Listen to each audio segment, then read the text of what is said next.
தமிழகத்திற்கு வெள்ள மற்றும் பேரிடர் நிவாரணம் வழங்காத மத்திய பாஜக அரசுக்கு நாடாளுமன்ற தேர்தலில் பொதுமக்கள் தக்க பாடம் புகட்ட வேண்டும் என முதலமைச்சர் மு.க.ஸ்டாலின் கேட்டுக் கொண்டிருக்கிறார்.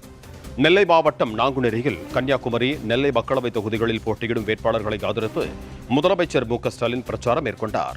அப்போது பேசிய அவர், தமிழ்நாட்டிற்கு வெள்ள நிவாரண நிதி தராத மத்திய அரசுக்கு எதிராக உச்சநீதிமன்றத்தில் வழக்கு தொடரப்படும் என்று அறிவித்தார். பேரிடர் நிவாரணம் வழங்காத மத்திய அரசுக்கு நாடாளுமன்ற தேர்தலில் மக்கள் தகுந்த பாடம் புகட்ட வேண்டும் என கேட்டுக் கொண்டார்.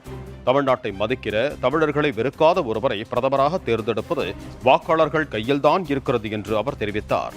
தேர்தலுக்காகவே பிரதமர் அடிக்கடி தமிழகத்திற்கு வருகை தருகிறார் என முதலமைச்சர் ஸ்டாலின் விமர்சித்தார். 2 இயற்கை பேரிடர் அடுத்தடுத்து தமிழ்நாட்டோட வட மாவட்டங்களையும் தென் மாவட்டங்களையும் தாக்குச்சு. பிரதமர் மோடி அவர்களை ஒரு பைசாவாவது கொடுத்தீங்களா? இல்லையே, நிதிதான் தரல. ஓட்டு கேட்டு வந்தப்போ மக்களுக்கு ஆறுதல் வார்த்தையாவது சொன்னீங்களா? ஒன்றிய அரசு கிட்ட இருந்து நிதி வரலனாலும்